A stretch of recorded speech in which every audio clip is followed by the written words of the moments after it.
Hi everyone, this is Shazib Rafiq. In today's video, we are going to discuss the second chapter of the O-Levels IGCSE Business Studies syllabus, classification of businesses. Yes. So in the previous chapter, we discussed on business activities. So we are going to connect this business activity with the classification. So as you all know that business activity produces a vast range of different goods and services. So when we say different goods and services means we already have discussed this in detail. Goods means the tangible goods like cars and furniture, and when we talk about services like banking services or the insurance services, in fact, the teaching itself is a service industry. So business activity produces a vast range of goods and services that we all already have discussed in our previous lecture. अभी इस chapter में हम बात करेंगे that कि it is possible to classify these into a four broad types of business activity. Now यहाँ पर तो मैंने कहा कि भाई फोर ब्रॉडर क्लासिफिकेशन है ना, four broader types of business activities हैं, लेकिन since we are discussing O levels IGCSE syllabus, तो यहाँ पर आपके लिए जो है ये थ्री ब्रॉडर कैटेगरीज को हम डिस्कस करेंगे, फोर्थ वाले को हम ए लेवल्स के लिए डिस्कस करेंगे। तो three broader categories of classification क्या होती हैं? तो देखें, थ्री ब्रॉडर कैटेगरीज में आपके पास सबसे पहले आ जाता है प्राइमरी सेक्टर, फिर आपके पास आ जाता है सेकेंडरी सेक्टर, और फिर आपके पास आ जाता है टर्शियरी सेक्टर। तो ये तीन ब्रॉडर कैटेगरीज हैं। वैसे तो चौथी भी मैंने यहाँ पर लिखी हुई है, लेकिन ये आपके सिलेबस में नहीं है, ये मैंने एडिशनल लिखी हुई है just to give you an additional idea, a good idea. तो सबसे पहले हम प्राइमरी सेक्टर की बात कर लेते हैं और अपनी बात को भी पहले से कंप्लीट कर लेते हैं। देखें, हमने आपसे कहा कि it is possible to classify these into a four broader categories. अच्छा, these broader categories are based on the stages involved in turning a raw material into a finished good and then converting it to and then offering these goods to the customers. Obviously you need to offer the services. तो ये तीन broader stages आ गए आपके पास कि primary से आपने सबसे पहले जो है वो रॉ मटेरियल एक्सट्रैक्ट किया, फिर सेकेंडरी में आपने उसको प्रोसेस में डाला, और फिर टर्शरी में आपने उन गुड्स की सर्विसेज दे दी। बिल्कुल ऐसी एग्जांपल है जैसे कि आपने जो है वो प्राइमरी आपने फॉरेस्ट में जाकर जो है वो लॉग्स ऑफ ट्री लेकर आए, वुड लेकर आए, फिर वुड को आपने क्या कर दिया, लॉग्स ऑफ ट्रीज आपके पास क्या हो गई, ये प्राइमरी सेक्टर हो गया। फिर आपने उस वुड को इस्तेमाल किया और उसको प्रोसेस किया, तो आपने सेकेंडरी सेक्टर में लेकर उसको आपने कन्वर्ट किया, प्रोसेस किया। आप याद करें कि लास्ट, अगर आपने मेरी लास्ट वीडियो नहीं देखी तो प्लीज़ जाके देखिए, जहाँ पर मैंने एडेड वैल्यू के अंदर ये पूरा डिस्कशन किया था कि जब मैंने आपसे कहा था कि एडेड वैल्यू के अंदर मैंने कुछ चीज़ों को प्रोसेस करवाया था जिसकी वजह से उसकी वैल्यू एनहांस हुई थी। तो ये मैंने बेसिकली करके आ रहा हूँ, प्राइमरी सेक्टर से जब मैं सेकेंडरी लेके जा रहा हूँ और सेकेंडरी लेके जा रहा हूँ तो मैं वैल्यू ऐड करवा रहा हूँ। तो ये कॉन्सेप्ट यह जहन में रखिएगा कि चीज़ों को जब भी प्रोसेस किया जाता है तो वैल्यू एडिशन होती है। अब जब वो फर्नीचर बन जाता है और तो मैं उसको मार्केट में लेके जाऊँगा कस्टमर्स को बेचने के लिए, तो मुझे अपना एक स्टूडियो बनाना पड़ेगा, मुझे अपना एक शोरूम बनाना पड़ेगा जहाँ पर मैं अपने फर्नीचर को डिस्प्ले करूँगा, कस्टमर आके चेक करेगा, उसको खरीदेगा। तो ये क्या हो जाएगा, this would be my tertiary sector. अभी क्वार्टरनरी को आगे जाकर थोड़ा सा डिस्कस करेंगे, पहले इन तीनों को ज़रा फोकस कर लेते हैं। तो देखें प्राइमरी सेक्टर में क्या क्या चीज़ें इन्वॉल्व हैं, इसको देख लेते हैं ज़रा। तो क्या क्या एक्टिविटीज़ इन्वॉल्व हैं? तो सबसे पहले देखें, extraction and production of natural resources directly from the earth. मिसाल के तौर पे आप ये भी देखें कि New Zealand famous for its dairy products. तो दुनिया में सबसे ज़्यादा जो डेयरी प्रोडक्शन होती है वो न्यूजीलैंड में होती है। तो न्यूजीलैंड की स्पेशलाइजेशन है डेयरी प्रोडक्ट। अब आप देखें, वो मिल्क प्रोड्यूस करके दुनिया भर में उसको बेच रहा है और ख़ुद भी कंज्यूम कर रहा है। तो अब आप मिल्क से देखें कितने सारे प्रोडक्ट्स हमारे पास बनते हैं। हमारे पास जो है वो मिल्क से जो है आपके पास चीज़ बनता है, फिर बटर बनता है, फिर क्रीम बनती है, फिर आप उसको इस्तेमाल करते हैं चॉकलेट्स के लिए भी, और फिर आप मल्टीपल प्रोडक्ट्स बना सकते हैं। तो बेसिकली जो एक्सट्रैक्शन ऑफ नेचुरल रिसोर्स है या milk itself is a natural resource, तो ये क्या हो गया, दिस इज प्राइमरी सेक्टर। तो एक्सट्रैक्शन हमने किया है क्या, production of natural resources from the earth. अच्छा जी, उसमें कौन कौन सी इंडस्ट्रीज इसमें शामिल हो जाती हैं? इसके अंदर आपके पास एग्रीकल्चर आ जाएगा, फिशिंग आ जाएगा, माइनिंग आ जाएगा, फॉरेस्ट्री आ जाएगा, ऑयल एक्सट्रैक्शन आ जाएगा, फार्मिंग आ जाएगा। ये फार्मिंग ऑलरेडी आप यहाँ पर लिखा हुआ भी नहीं, लेकिन फार्मिंग भी इसके अंदर इंक्लूडेड होता है, फार्मिंग। अच्छा जी, फिर आपने जब उसको एक दफ़ा प्रोसेस कर लिया, आपने एक्सट्रैक्ट कर लिया, तो अब आप उस रिसोर्सेज का क्या करेंगे? अब आप उस रिसोर्सेज को ट्रांसफॉर्म करेंगे रॉ मटेरियल को इनटू फिनिश्ड और सेमी फिनिश्ड गुड्स। देखिए दोनों सेमी फिनिश्ड गुड्स आर विच जैसे कि फर्नीचर की हम बात करें, तो आप अक्सर फर्नीचर की शॉप्स पे जाते हैं, तो डिस्प्ले में जब फर्नीचर लगा हुआ होता है और आप ऑर्डर करते हो, तो वो आपसे तकरीबन 1 हफ्ता, 2 हफ्ता, 3 हफ्ते का टाइम लेते हैं। उसके बाद वो मैन्युफैक्चर करके आपकी नीड्स एंड वांट्स के मुताबिक, जो भी आपकी रिक्वायरमेंट्स होती हैं उसके मुताबिक, और फिर वो आपको एक टेंटेटिव डेट बता देते हैं कि भाई इस टाइम पर आपको फर्नीचर डिलीवर कर दिया जाएगा। बहुत ही कम ऐसा होता है कि उनके पास फर्नीचर बना हुआ होता है, क्योंकि कस्टमर्स की जो कस्टमाइजेशन होती है, जो प्रेफरेंसेस होती है, वो डिफरेंट होती है। तो वो क्या करते हैं कि फर्नीचर को जो उसकी बेसिक रिक्वायरमेंट्स होती हैं उनको तो मीट कर लेते हैं, उसको तो मीट करके रख देते हैं, यानी कि सेमी फिनिश फॉर्म में रख देते हैं। और फिर जैसे जैसे कस्टमर उनको ऑर्डर करना शुरू करता है, तो वो उसको ट्रांसफॉर्म करके फिनिश गुड में कन्वर्ट कर देते हैं। तो ये जो कन्वर्जन है रॉ मटेरियल का इनटू फिनिश गुड्स, तो ये सारा का सारा क्या है, सेकेंडरी सेक्टर। कौन कौन सी इंडस्ट्रीज इसमें आएंगी?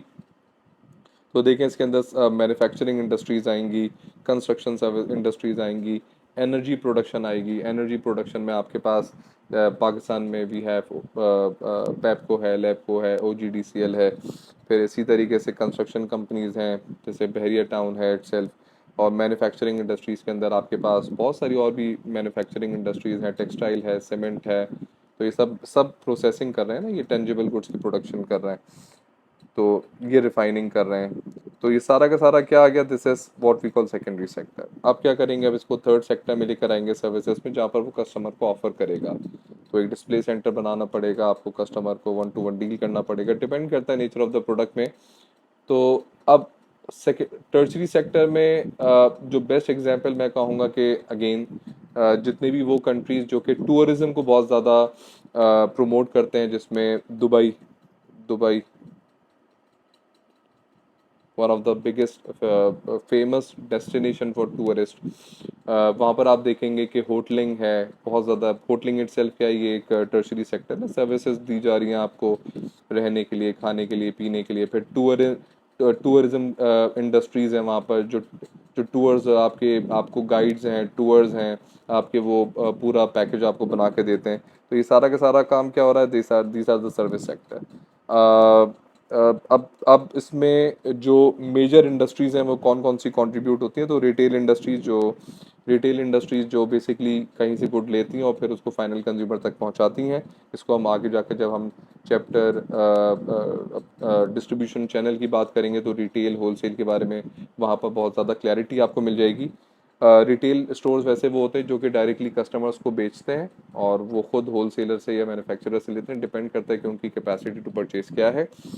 फिर ट्रांसपोर्टेशन इंडस्ट्री है, ये सारा का सारा सर्विस में आता है। हेल्थ केयर भी आता है, एजुकेशन भी आता है, हॉस्पिटैलिटी भी आती है, बैंकिंग भी आता है, और इंश्योरेंस भी आता है।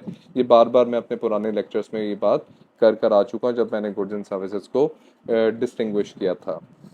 अ, जो फोर्थ कैटेगरी आप देखते हैं, क्वाटर्नरी सेक्टर। तो क्वाटर्नरी सेक्टर बेसिकली वो इकोनॉमीज जो कि रिसर्च बेस्ड होती हैं, जिनकी इकोनॉमी का एक बड़ा कंट्रीब्यूशन जो है वो रिसर्च से आ रहा होता है। तो दुनिया में जो है ना, वो बड़ी रिसर्च इंडस्ट्रीज जो है उसमें से आपको USA मिलेगी और जर्मनी मिलेगी। ये दो इकोनॉमीज हैं जो कि इनोवेशन पे बहुत इन्वेस्टमेंट्स करते हैं, इन्वेंशंस लेकर आते हैं, इनोवेशंस पे इन्वेस्टमेंट करते हैं, और फिर उसके कॉपीराइट्स लेते हैं, और फिर उस फॉर्मूलाज को ये मार्केट में बेचते हैं, और फिर सालों साल उस पर कमाते हैं।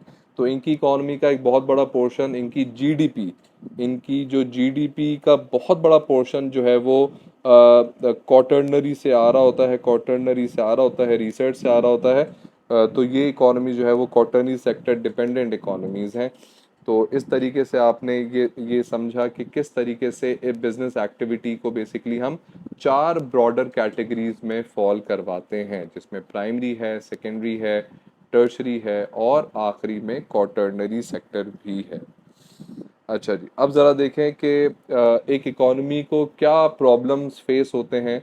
क्योंकि देखें दुनिया में कोई भी इकॉनमी ज़रूरी नहीं कि जहाँ पर वो अभी एग्जिस्ट कर रही है, जो भी उसका करंट स्टेटस है, करंट, अगर लेट सपोज पाकिस्तान की मैं बात करूँ, तो अगर मैं ये कहूँ कि पाकिस्तान एक प्राइमरी सेक्टर डोमिनेटेड इकॉनमी है, पाकिस्तान की GDP का एक बड़ा पोर्शन प्राइमरी सेक्टर से आता है, तो गलत नहीं होगा। तो वो इकोनॉमीज अब हमेशा तो ऐसा नहीं रहेगा ना कि पाकिस्तान एक प्राइमरी सेक्टर डोमिनेटेड ही रहेगी। कल को अगर पाकिस्तान प्रोग्रेस करना शुरू करता है, पाकिस्तान की यूथ कंट्रीब्यूट करती है, पाकिस्तान जो है वो इन्वेंशंस करता है, इनोवेशंस लेकर आता है, अपनी प्रोडक्शन को बढ़ाता है, इंडस्ट्रीज डेवलप करता है, तो पाकिस्तान फिर क्या करेगा, प्राइमरी से सेकेंडरी में शिफ्ट होने हो सकता है। जैसे दुनिया में हमें एग्जांपल्स मिलती भी हैं। दुनिया में बहुत सारी इकोनॉमीज थी जो पहले प्राइमरी सेक्टर डोमिनेटेड थी, आज सेकेंडरी सेक्टर में ऑपरेट कर रही हैं। अच्छा, मैं जब ये कहता हूँ कि सेकेंडरी सेक्टर में ऑपरेट कर रही हैं तो इसका मतलब ये नहीं होता कि वो सारी अपनी तमाम इंडस्ट्रीज वो सेकेंडरी में रह गई हैं। वहाँ प्राइमरी भी ऑपरेट हो रहा होगा, वहाँ टर्शरी भी ऑपरेट हो रहा होगा, लेकिन जीडीपी का एक बड़ा पोर्शन जो है ना वो किसी जिस सेक्टर से आ रहा होगा वो उस इकोनॉमी का कंट्रीब्यूटर होगा। तो इसको इस तरह समझें। तो importance of sector changes over time, यानी कि ज़रूरी नहीं है कि अगर आज पाकिस्तान प्राइमरी सेक्टर में है तो हो सकता है कल को वो सेकेंडरी में शिफ्ट कर जाए। डिपेंड करता है कि सिचुएशंस कैसी हैं, सर्कमस्टेंसेस कैसे हैं, क्या पाकिस्तानी वो अपॉर्चुनिटी को एक्सेप्ट करता है। जैसे कि हमने देखा लास्ट 20 ईयर्स में, हमने देखा इंडिया ने इस काम को करके दिखाया हमारी नेबरिंग कंट्री के अंदर, चाइना ने इस काम को करके दिखाया, वो भी हमारी नेबरिंग में, ब्राज़ील जो बहुत दूर हमसे है, तो वहाँ उसने भी जो है वो ट्रांसफॉर्मेशन लेकर आया और प्राइमरी से सेकेंडरी की तरफ शिफ्ट हुआ। तो ये कुछ कंट्रीज हैं जिन्होंने प्राइमरी से सेकेंडरी की तरफ शिफ्ट किया। तो हमें पता क्या चलता है, the importance of E sector in economy changes over time. तो हमें इस टेबल से भी समझ आएगी कि किस तरीके से इकोनॉमी मूव करेगी। The primary sector reduce and the secondary sector increase between 2008 to 2019। अगर हम नीचे स्टैट्स देखें तो ये 2008 से 2019 का स्टैट है हमारे पास, यूके का, चाइना का और घाना का। तो देखें आपको कि यूके जो है, यूके के अंदर जो 2008 से 19 के अंदर जो ट्रांसफॉर्मेशन है ये वो क्या है, ये ज़रा देखते हैं उसको। यूके के अंदर आज 2019 की अगर मैं बात करूं तो 1.2% जो जीडीपी कंट्रीब्यूशन है वो प्राइमरी से आता है, 18.1 सेकेंडरी से आता है और 80.7 जो है वो टर्शरी एंड क्वार्टरनरी सेक्टर से आ रहा है। तो इसका मतलब ये है कि सबसे बड़ा कंट्रीब्यूशन जो है वो टर्शरी एंड क्वार्टरनरी का है यूके के अंदर। चाइना की अगर बात करें तो चाइना भी देखें यहाँ पर पीछे नहीं है, ऑल्दो इसका प्राइमरी सेक्टर बहुत ज़्यादा है, सेकेंडरी सेक्टर प्राइमरी सेक्टर आपस में मिलता जुलता है, लेकिन क्वार्टरनरी भी यहाँ पर काफ़ी हद तक डेवलप होता जा रहा है, टर्शरी भी डेवलप होता जा रहा है। तो 46.3% अगेन द लार्जेस्ट। घाना की अगर हम बात करें तो घाना प्रीवियसली 52.5% पे था, अब कम होके जो है 33.8 पर आ गया है, यानी कि इसने अपनी प्राइमरी सेक्टर की जो डिपेंडेंसी है कम की है। पहले इसकी सेकेंडरी की जो डोमिनेशन थी वो तकरीबन 14.2% थी, अब 18.6 हो गई है। तो इसका मतलब ये है कि सेकेंडरी सेक्टर डोमिनेशन बढ़ी है पहले से।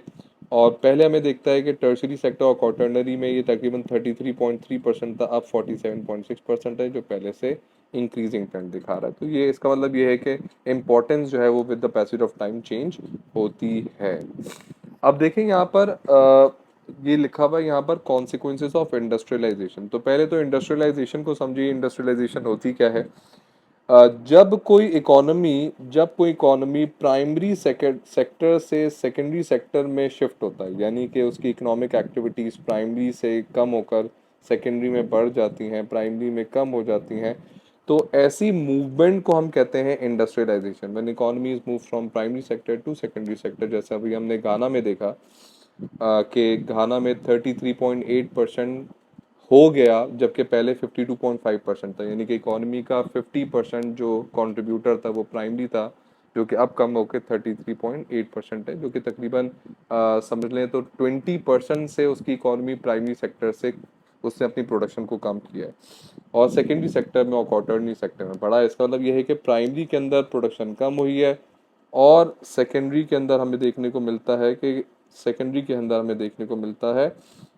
कि प्रोडक्शन बढ़ गई है। तो सेकेंडरी के अंदर प्रोडक्शन बढ़ गई है। तो ये जो हमें देखने को मिलता है कि भाई इंडस्ट्रियलाइजेशन का मतलब होता है कि जब प्राइमरी से सेकेंडरी में इकोनॉमी मूव कर जाए, जैसे घाना की सूरत में अभी हमने डिस्कस किया। तो इसके बेनिफिट्स हमें क्या मिलते हैं, what benefits do we get. तो देखिए नेशनल आउटपुट, यानी कि नेशनल आउटपुट का मतलब होता है जीडीपी, जैसे मैंने आपसे पहले भी जिक्र किया था, नेशनल आउटपुट क्या होता है, वो बढ़ जाता है। याद रखिएगा कि देखें प्राइमरी सेक्टर का प्रॉब्लम ये होता है क्योंकि उसके अंदर हम अगर हम चीज़ें प्राइमरी सेक्टर से एक्सट्रैक्ट करके और उसको प्राइमरी में ही बेचना शुरू कर दें तो हमने कुछ उसके अंदर वैल्यू एडिशन नहीं की, वैल्यू एडिशन नहीं हुई। और जब वैल्यू एडिशन नहीं होती तो हमें पता है कि हमारी selling price would be lower than our cost on bought in material. बहुत ही नॉमिनल सा हम चेंज ला पाते हैं। सेलिंग प्राइस को बढ़ाने के लिए आपको प्रोसेसिंग करनी पड़ती है, वैल्यू ऐड करनी पड़ती है। तो अगर तो आप इंडस्ट्रियलाइजेशन में लेकर जा रहे हैं, इसका मतलब यह है कि प्राइमरी से सेकेंडरी की तरफ इकोनॉमी मूव कर रही है। इसका क्या मतलब है कि आपका जो नेशनल आउटपुट है, जीडीपी है, वो राइज करेगा। क्यों राइज करेगा? क्योंकि सेकेंडरी सेक्टर का जो क्योंकि प्राइमरी से जब आप सेकेंडरी में लेके गए तो आपने क्या किया, आपने वैल्यू एडिशन कर दिया। वैल्यू एडिशन करने की वजह से क्या होता है कि आपकी वैल्यू बढ़ जाती है। अब देखिए यहाँ पे लिखा हुआ है कि जब आपकी जीडीपी भी राइज करता है और जब वो जीडीपी डिवाइड किया जाता है पॉपुलेशन के अंदर, तो इससे क्या होता है, लोगों का परचेजिंग पावर बढ़ जाता है। परचेजिंग पावर बढ़ने से क्या होता है, लोगों का जो एवरेज स्टैंडर्ड ऑफ लिविंग होता है वो भी राइज करना शुरू हो जाता है। तो ये एक बहुत बड़ा बेनिफिट है कि आपका स्टैंडर्ड ऑफ लिविंग बढ़ जाता है। और अगर आप मैक्रो इकोनॉमिक ऑब्जेक्टिव्स की तरफ जाएं तो आपको पता चलेगा कि लिविंग स्टैंडर्ड बढ़ाना भी इकोनॉमी के मैक्रो इकोनॉमिक ऑब्जेक्टिव्स में से एक होता है। जब भी गवर्नमेंट जो पॉलिसीज बनाती है वो चाहती है कि लोगों का लिविंग स्टैंडर्ड बढ़े, क्योंकि लोगों का लिविंग स्टैंडर्ड बढ़ेगा तो अल्टीमेटली कंट्री का स्टेटस भी बेहतर होगा, वो डेवलपिंग से डेवलप की तरफ मूव कर जाएंगे। तो this is one of the benefit that you can gain from industrialisation. And what industrialisation actually is, उसको हमने पहले से डिस्कस कर लिया। दूसरा क्या बेनिफिट मिलता है हमें? दूसरा बेनिफिट हमें मिलता है कि भाई हमें इंपोर्ट पे कम डिपेंड करना पड़ता है, हमारी एक्सपोर्ट्स बढ़ जाती हैं। और जिसकी वजह से हमारा जो करंट अकाउंट, अभी आप इकोनॉमिक्स में आगे जाकर पढ़ोगे कि करंट अकाउंट क्या होता है या बैलेंस ऑफ पेमेंट क्या होता है। बैलेंस ऑफ पेमेंट का एक अकाउंट होता है करंट अकाउंट। तो जब भी इंपोर्ट्स कम होती हैं, इंपोर्ट्स कम होती हैं, एक्सपोर्ट बढ़ जाती हैं, तो आपका करंट अकाउंट अगर पहले डेफिसिट में था तो अब वो फेवरेबल होना शुरू हो जाता है। फेवरेबल का मतलब ये होता है कि आपके पास ज़्यादा पैसा आना शुरू हो जाता है, फॉरेन रिजर्व्स आपके बढ़ना शुरू हो जाते हैं। तो ये बड़ा बेनिफिट होता है इकोनॉमी को। फिर आप देखें कि expanding manufacturing businesses results more jobs opportunities, ज़्यादा जॉब्स क्रिएट होंगी। प्राइमरी सेक्टर के अंदर आप इतनी जॉब्स क्रिएट नहीं कर पाते, इंडस्ट्रीज लगती हैं, बिजनेसेस डेवलप होते हैं, कंपटीशन क्रिएट होता है, प्रॉफिटेबिलिटी एक बड़ा उनका बेंचमार्क बन जाता है, जिसकी वजह से क्या होता है कि ज़्यादा से ज़्यादा जॉब्स क्रिएट होती हैं। और हम ये बात पहले भी डिस्कस कर कर आ चुके हैं कि जब भी जॉब क्रिएट होगी, लोगों के पास पैसा आएगा, लोग का लिविंग स्टैंडर्ड बेहतर होगा, लोगों की परचेजिंग पावर अच्छी होगी। और जितनी ज़्यादा इकोनॉमी के अंदर स्मूथ ट्रांजैक्शंस होना शुरू होती हैं, ट्रांसपेरेंट ट्रांजैक्शंस होना शुरू होती हैं, तो इकोनॉमी भी मुस्तहकम होती है, स्ट्रांग होती है इससे। अच्छा जी, फिर आप देखें इससे और क्या बेनिफिट हमें मिल रहा है कि profitable firms will pay more taxes to the government. Government के लिए टैक्स रेवेन्यू बनना शुरू हो जाएगा। पहले तो गवर्नमेंट इंसेंटिव देती है कि ज़्यादा से ज़्यादा इंडस्ट्रीज डेवलप हों। जब इंडस्ट्रीज डेवलप हो जाती हैं, अपने पाँव पे खड़ी हो जाती हैं, तो फिर वो रिटर्न टू गवर्नमेंट भी देती हैं। अच्छा जी, value added to the country output of raw material rather than just exporting these basic unprocessed product. ठीक है, अब मैं ये बात पहले भी आपसे कर आ चुका हूँ कि प्राइमरी सेक्टर से ही चीज़ें आपने रॉ मटेरियल लिया और उसको आपने बगैर प्रोसेस किया बेच दिया। तो इसकी मिसाल बिल्कुल वैसे ही है कि जैसे कि आपने एक्सपोर्ट किया कॉटन, आपने कॉटन एक्सपोर्ट किया ना, और लेट सपोज कॉटन की 1 kg जो कॉटन था उसकी लेट सपोज प्राइस होगी लेट सपोज 100 रुपीज़। लेकिन जब आप इंपोर्ट कर रहे हो शर्ट, तो वो लेट सपोज 2000 रुपीज़ की शर्ट आप इंपोर्ट कर रहे हो, बेचा आपने सामान 100 रुपये का था, खरीदोगे 2000 रुपये का, 1900 रुपीज़ का बेसिकली आप क्या कर रहे हो, ये डेफिसिट क्रिएट कर रहे हो। और यही प्रॉब्लम इकोनॉमी फेस करती है कि जब वो अनप्रोसेस्ड प्रोडक्ट्स बेचना शुरू करती है। तो आप इस प्रॉब्लम से बच जाते हो अगर आप इंडस्ट्रियलाइजेशन डेवलप करने लगते हो। और इसकी आपको अगर मज़ीद इन्फॉर्मेशन चाहिए तो आप इंटरनेट पे जाके सर्च कीजिए, जिसकी मैंने लास्ट टाइम भी आपको एग्जांपल दी थी कि हमारे पास जो एक कार्टेल क्रिएट हो रहा है, एक ग्रुप बना है अभी दुनिया के अंदर ब्रिक्स के नाम से, BRICS, ब्रिक्स। ब्रिक्स में ब्राज़ील है, रशिया है, इंडिया है, चाइना है, साउथ अफ्रीका है। ये तमाम की तमाम वो कंट्रीज़ हैं जो कि मैन्युफैक्चरिंग इंडस्ट्रीज दुनिया की आपको मेजरली इन कंट्रीज़ के अंदर दिखेगी। ये दुनिया का 70-80% जो आउटपुट होता है वो ये कंट्रीज़ बनाती हैं। तो ये क्या है, दीज आर इंडस्ट्रियलाइज्ड इकोनॉमीज। तो आपको अंदाज़ा होगा कि जितने बेनिफिट्स आपने पढ़े हैं क्या ये इकोनॉमीज के ऊपर अप्लाई होते हैं कि नहीं होते। तो ये आप खुद इसको टेस्ट कीजिएगा और फिर मुझे बताइएगा कि आपको कैसा लगा। अच्छा जी, लेकिन जहाँ पर इंडस्ट्रियलाइजेशन के बेनिफिट्स होते हैं तो वहाँ पर इसके कुछ ड्रॉबैक्स भी होते हैं, कुछ प्रॉब्लम्स भी होती हैं। तो प्रॉब्लम्स क्या होती हैं कि जब आप प्राइमरी से सेकेंडरी में मूव कर रहे होते हैं तो ऑब्वियसली ये chance of work in manufacturing, तो इससे क्या होता है कि encourage a huge movement of people from countryside to towns which lead to housing and social problems. अब देखें, ये तो बात समझ आती है कि इंडस्ट्रीज गांव देहातों में तो नहीं लगेंगी। जो इंडस्ट्रीज लगती हैं बेसिकली वो लगेंगी आपके शहरों के अंदर, क्योंकि इंफ्रास्ट्रक्चर शहर के पास है, बेटर इंफ्रास्ट्रक्चर है, बेटर रोड सिस्टम बना हुआ है, पूरा एक जो इंडस्ट्रीज़ की रिक्वायरमेंट होती है वो आपको ज़्यादातर कंट्री साइड में नहीं मिलेगा, वो आपको जो है वो अर्बन एरियाज़ के अंदर मिलेगा। तो इसकी वजह से क्या होगा, एम्प्लॉयमेंट अपॉर्चुनिटीज़ देखने के लिए लोग मूव करना शुरू कर देंगे from rural areas to urban areas, from countryside areas to the urban areas, city side areas, जिसकी वजह से शहर जो है वो ज़्यादा, जितने भी मेट्रोपॉलिटन सिटीज़ होंगे वो ओवर पॉपुलेटेड होना शुरू कर देंगे। जब वो ओवर पॉपुलेटेड होंगे तो अल्टीमेटली हमारे पास प्रॉब्लम क्या होंगे, हाउसिंग का प्रॉब्लम आएगा और सोशल प्रॉब्लम्स आना शुरू कर देंगे। अच्छा, जब मैं ये कहता हूँ सोशल प्रॉब्लम्स, तो obviously when people are living in their particular areas, तो उनके कुछ नॉर्म्स हैं, कुछ वैल्यूज़ हैं, कुछ कल्चर है जो वो उन्होंने अपने वक्त के साथ साथ उनके अंदर उन्होंने उस चीज़ को एक्सेप्ट किया हुआ है। अब जब वो एक नए शहर में उठकर आ रहे हैं तो वहाँ के नॉर्म्स, कल्चर, वैल्यूज़ डिफरेंट हैं। तो अब जितना ज़्यादा मल्टी कल्चरल होता रहेगा, जितना ज़्यादा डाइवर्सिफाइड होता रहेगा, ऑल्दो इसके बेनिफिट भी हैं कि आपको स्किल्ड वर्कर्स मिल सकते हैं, लोअर कॉस्ट में मिल सकते हैं, ये कंपनीज को बेनिफिट है इसका। और लेकिन साथ साथ आपको ये प्रॉब्लम, सोशल प्रॉब्लम्स फिर हमें देखने को मिलती हैं। कुछ सोसाइटीज़ जो है वो उसको एक्सेप्ट करती हैं, कुछ सोसाइटीज़ उसको एक्सेप्ट नहीं कर पाती हैं, तो ये एक बड़ा मेजर प्रॉब्लम देखने को मिलता है।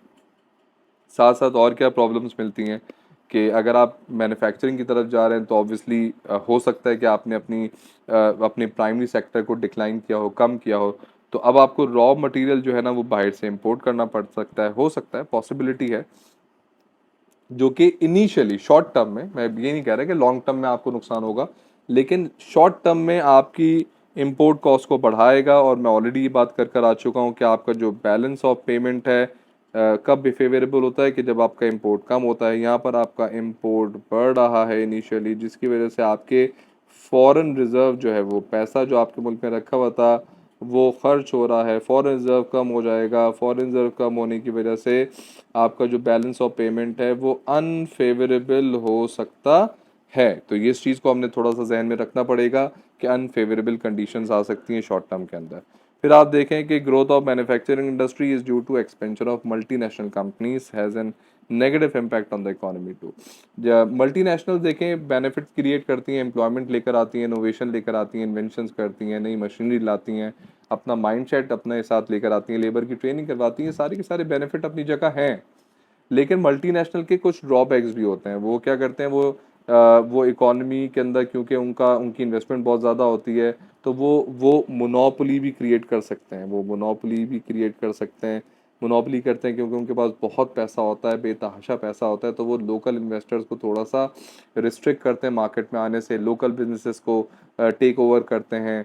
और फिर मोनोपोली प्रैक्टिसेस, आपको पता है कि जब एक दफ़ा उनको पता होता है कि मोनोपोली जब उन्होंने क्रिएट कर ली है, तो फिर वो क्या करते हैं कि चीज़ों को हायर प्राइस पे बेचते हैं, लोअर क्वालिटी कर देते हैं, और कस्टमर के पास क्योंकि ऑप्शन नहीं होता तो customer have to purchase at that particular price whatever they charge. तो यहाँ पर मल्टीनेशनल का एक बड़ा प्रॉब्लम आ जाता है कस्टमर के लिए। फिर गवर्नमेंट के लिए भी बड़ा प्रॉब्लम है कि गवर्नमेंट को ये क्या करेंगे, ये गवर्नमेंट को ये रिस्ट्रिक्ट करते हैं कि भाई कहते हैं हम टैक्सेस कम देंगे, या और ये अपना पैसा जो है ना वो फिर विड्रॉ करना शुरू कर देते हैं और अपने जो इनकी जो ओरिजिन इकोनॉमीज होती हैं, कंट्रीज होती हैं, वहाँ पर इसको बेचना शुरू कर देते हैं, जिसकी वजह से आपकी फॉरेन रिजर्व काफ़ी हद तक हर्ट हो सकता है। तो ये कुछ प्रॉब्लम्स आती हैं कि जब आप इंडस्ट्रियलाइजेशन की तरफ जाते हैं इनिशियली। नेक्स्ट हम बात करेंगे कि भाई developed economies in situation is reverse. अच्छा जी, क्या ज़रा देखते हैं कि डेवलप्ड इकोनॉमीज में क्या होता है। There is a decline in the importance of secondary sector activity और increase in the tertiary sector. कि जब इकोनॉमी की ये सिचुएशन देखें, मैं आपको फिर बता रहा हूँ कि जब इकोनॉमी का सेकेंडरी सेक्टर का डिक्लाइन आ जाए और टर्शरी सेक्टर इंक्रीज करना शुरू कर दे, इसको हम कहते हैं डी इंडस्ट्रियलाइजेशन, ये ऑपोजिट ऑफ इंडस्ट्रियलाइजेशन होता है, इसको हम कहते हैं डी इंडस्ट्रियलाइजेशन। तो deindustrialisation is when the economy is moving from secondary to tertiary sector, जैसे कि ऊपर लिखा हुआ भी है। तो ये जब टर्शरी सेक्टर में चले जाते हैं तो ऐसी इकोनॉमीज को हम कहते हैं डेवलप्ड इकोनॉमीज। और फिर इकोनॉमिक्स में ओ लेवल IGCSE इकोनॉमिक्स के अंदर पूरा एक चैप्टर है डेवलपिंग एंड डेवलप्ड इकोनॉमीज, उसके क्या फैक्टर्स हैं, कैसे होता है और किस तरीके से इम्पैक्ट क्रिएट होता है, वो हम फिर उन चैप्टर्स में जाके कवर करेंगे। अभी ज़रा इस पे देख लेते हैं कि हमारे पास क्या कॉजेज होते हैं ऑफ दिस, इसमें क्या कॉजेज हमें देखने को मिलते हैं। अच्छा जी, rising income associate with higher living standard. हमने कहा कि भाई जब इकोनॉमी प्राइमरी से सेकेंडरी की तरफ जाती है तो सेकेंडरी के अंदर देखें आपका सैलरी पैकेज ज़्यादा होता है, प्राइमरी के अंदर कम होता है। इनकम बढ़ने की वजह से क्या होता है, आपका लिविंग स्टैंडर्ड बेहतर होना शुरू हो जाता है। अब इसकी वजह से क्या होता है कि अब लोग जो है ना वो they the people start spending more on luxuries rather than necessities, ये बड़ा एक प्रॉब्लम आना शुरू हो जाता है। भाई ये हमारी अपनी मिसाल भी ले लें कि हमारे पास ज़्यादा पैसे होते हैं तो फिर हम डाइन आउट करते हैं, फिर हम ट्रैवल करते हैं, फिर हम लोकल ट्रैवलिंग भी करते हैं और इंटरनेशनल ट्रैवलिंग भी करते हैं। तो ये सारा का सारा क्या है, इससे आपकी सर्विस इंडस्ट्रीज डेवलप होना शुरू हो जाती हैं, एयरलाइन इंडस्ट्रीज डेवलप होंगी, होटलिंग इंडस्ट्रीज डेवलप होंगी, टूरिज्म बहुत ज़्यादा प्रमोट होगा। तो अब इकोनॉमी क्या होगी कि जब ऐसी सिचुएशन आना शुरू हो जाएगी तो इससे सेकेंडरी की इंपॉर्टेंस फॉल करना शुरू कर देगी और टर्शरी की इंपॉर्टेंस बढ़ना शुरू कर देगी। तो इसकी बड़ी कॉज क्या बनी कि भाई लोगों के पास राइजिंग इनकम है, ये बड़ी कॉज बनना शुरू हो रही है। दूसरा क्या कॉज बन सकता है इसका कि manufacturing businesses in developed economies face much more competition. तो वो क्या करते हैं जब उनको कंपटीशन मिलता है ना, तो वो क्या करते हैं फिर वो अंडर डेवलपिंग कंट्रीज में ज़्यादा मूव करने की कोशिश करते हैं। द ओनली रीज़न इस के अंडर डेवलपिंग कंट्रीज के अंदर रॉ मटेरियल भी चीप होता है, लेबर भी चीप होती है। मतलब अगर अब मैं कंपेयर करूँ US के अंदर इस वक्त जो मिनिमम वेज रेट चल रहा है वो तकरीबन 23 से $25 पर आवर, ये मिनिमम वेज है। जबकि अगर आप चाइना के अंदर जाएं तो तकरीबन आपको डॉलर्स में $4 से $5 के अंदर आपको पर आवर में लेबर मिल जाती है। तो वहाँ पर अगर आप मैन्युफैक्चरिंग करते हैं तो आपको 3 to 4 टाइम्स ज़्यादा वेज रेट देना पड़ता है अपने एम्प्लॉयज़ को, जिसकी वजह से क्या करते हैं बहुत सारे American businesses, manufacturing businesses, in fact Apple है, माइक्रोसॉफ्ट है, इनफैक्ट ये सारे के सारे मैन्युफैक्चरिंग बिजनेसेस, अभी टेस्ला ने अपनी मैन्युफैक्चरिंग जो है वो स्टार्ट कर दी है चाइना के अंदर और चाइनीज़ मार्केट को वो टारगेट करना शुरू कर रहा है। तो ये क्या है, this is they are spending, they are basically moving into developing countries. तो ये एक बड़ा प्रॉब्लम आता है कि लोगों के पास एक तो पैसा आता है, फिर मैन्युफैक्चरिंग बिजनेसेस वहाँ से हटना शुरू कर देते हैं। तो these rivalries tend to be more efficient and use cheaper labour. Cheaper labour कहाँ मिलेगी, मैंने आपको बता दिया, वो डेवलपिंग कंट्रीज में मिलेगी, जिसकी वजह से क्या होता है इकोनॉमी की जो सेकेंडरी सेक्टर होता है वो फॉल करना शुरू कर देता है और टर्शरी सेक्टर डेवलप होना शुरू हो जाता है। अच्छा जी, कॉन्सिक्वेंसेज ऑफ डी इंडस्ट्रियलाइजेशन क्या होते हैं, क्या प्रॉब्लम्स आती हैं। तो देखें सबसे पहला problem job losses in agriculture, mining, manufacturing industries. ये हमको पहले ही पता है, जब हमने ऊपर ये बात डिस्कस की थी कि प्राइमरी जब प्राइमरी से सेकेंडरी में इंडस्ट्रियलाइजेशन डेवलप हो रही थी तो एम्प्लॉयमेंट जनरेट हो रही थी। अब आप ये देखें कि इसी बैंकिंग सेक्टर में अगर आप चले जाएं तो बैंकिंग के अंदर एक बैंक के अंदर 8 से 10 15 लोग काम कर रहे होते हैं, लेकिन एक किसी फैक्ट्री के अंदर अगर आप छोटी से छोटी फैक्ट्री के अंदर भी चले जाएं तो आपको कम से कम भी जो है वो 100 से 200 लोग मिल जाते हैं। तो इससे देखें एम्प्लॉयमेंट पे एक बड़ा इम्पैक्ट आता है। जितना ज़्यादा वर्कर स्किल्ड होता है उतने ज़्यादा होता क्या है कि वो ज़्यादा से ज़्यादा लोगों का काम कर रहा होता है और फिर मशीनरी इटसेल्फ, टेक्नोलॉजी इतनी रैपिडली डेवलप हो चुकी है कि बहुत सारा काम जो ह्यूमन लेबर का था वो ऑटोमेटिकली मशीन्स ने टेक ओवर कर लिया है। तो यहाँ से क्या होता है कि जॉब लॉसेस होना बहुत ज़्यादा शुरू हो जाते हैं और आपको ये बात पता है कि जॉब लॉसेस होगा तो लोगों का इनकम भी फॉल करेगा। लेकिन ये किन लोगों के लिए है, ये वो लोग हैं जो कि अनस्किल्ड हैं अभी। अच्छा, इसी तरीके से हमें दिखता है कि movement of people towards town and cities और बढ़ना शुरू कर देगा। जॉब अपॉर्चुनिटी सर्विस इंडस्ट्री में बढ़ेंगी, लेकिन सर्विस इंडस्ट्री जो है वो कम लोगों को यहाँ पर एक्वायर करेगी क्योंकि उसकी रिक्वायरमेंट ही कम होगी। और increase need for retraining programmes allow workers to find employment in service industries. Government training programmes लगाएगी, कंपनीज ट्रेनिंग प्रोग्राम्स ऑफर करेंगे, तो उससे वर्कर्स का स्किल भी लेवल बढ़ेगा। लेकिन अगर उसका स्किल लेवल बढ़ेगा तो ऑटोमेटिकली ही में demand for higher wages too, तो ये भी एक बड़ा मसला आ सकता है। तो इसका मतलब ये है कि भाई importance of each sector very significantly between different economies. जैसे हमने पीछे पढ़ा भी था कि हमने देखा भी था कि यूके में और चाइना में तो इतना बड़ा चेंज नहीं आया, लेकिन गाना में बहुत बड़ा चेंज आया। और इसका मतलब ये भी है कि भाई different between different countries economies and share the total employment accounted by each sector. और हमने ये भी कहा था कि भाई आपके इकोनॉमिक सेक्टर की जो इंपॉर्टेंस होती है वो मेनली दो चीज़ों पे डिपेंड करती है, एक करती है जीडीपी पे और एक करती है एम्प्लॉयमेंट पे। एक करती है जीडीपी पे और एक करती है एम्प्लॉयमेंट पे। तो हम देखते हैं कि भाई कौन सी इकोनॉमी के अंदर प्राइमरी हो गया, सेकेंडरी हो गया या टर्शरी सेक्टर हो गया, कौन सा सेक्टर इन दोनों के अंदर सबसे ज़्यादा कंट्रीब्यूशन करता है। तो जो कंट्रीब्यूशन करता है वो सेक्टर वहाँ की डोमिनेशन में आ जाता है। Last but not the least इस चैप्टर में हम बात करेंगे प्राइवेट सेक्टर और पब्लिक सेक्टर के बारे में। तो पब्लिक सेक्टर में प्राइवेट सेक्टर के अंदर देखें दो तीन की वर्ड्स हैं जो कि आपको याद करने पड़ेंगे और डेफिनेशन आपको ऑटोमेटिकली याद हो जाएगी। तो पब्लिक सेक्टर के अंदर own and control by the government. अब चलें इसमें एक और वर्ड भी ऐड कर लें, own control manage by government. Own control manage by government. वो इकोनॉमीज जो कि own control and manage by government हैं वो पब्लिक सेक्टर हैं। वो एक बिजनेस भी हो सकता है, वो कुछ पार्ट भी हो सकता है इकोनॉमी का। मेनली जो अगर आप दुनिया भर के अंदर इकोनॉमीज देखें, जितनी भी नेसेसिटीज़ हैं, जैसे कि आपके पास एजुकेशन है, फिर आपके पास हेल्थ केयर है, फिर आपके पास जो है वो ट्रांसपोर्टेशन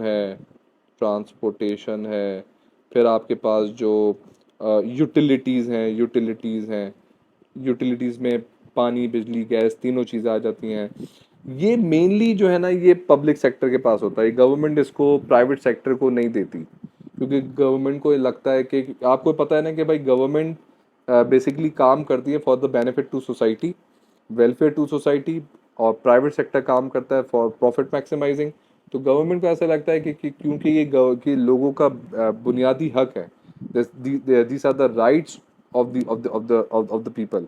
तो लोगों के राइट्स को मीट करने के लिए जो है ना पब्लिक सेक्टर जो है ये चीज़ें ज़्यादातर अपने पास रखती है। लेकिन अगर हम बात करें यूके में, तो यूके में जो पब्लिक ट्रांसपोर्टेशन है that is not more a public transportation, अब उसको प्राइवेटाइज कर दिया गया है। पाकिस्तान में भी आपने देखा कि इलेक्ट्रिक को प्राइवेटाइज कर दिया गया, पीटीसीएल को प्राइवेटाइज कर दिया गया, और उसको प्राइवेट सेक्टर को दे दिया गया। गवर्नमेंट इदारे थे उनको भेज दिया गया।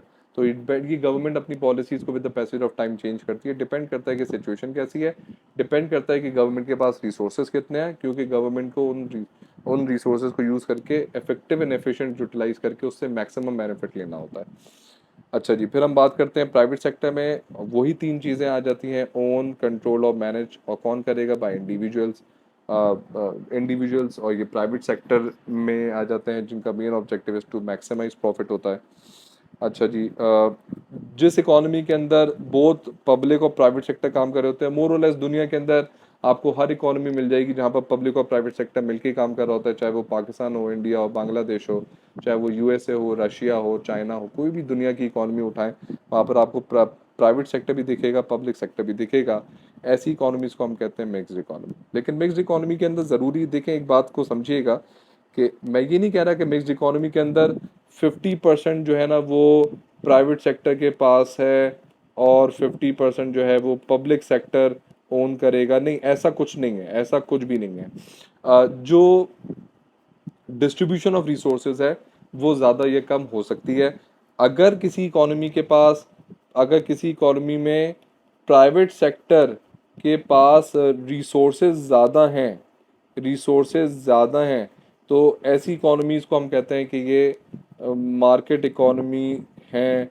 और इसका वाइस वर्सा कर लें, ऑपोजिट कर लें कि अगर किसी इकोनॉमी में पब्लिक सेक्टर डोमिनेशन बहुत ज़्यादा है, तो ऐसी इकोनॉमी को हम कहते हैं कि ये प्लैंड या कमांड कमांड इकोनॉमीज हैं।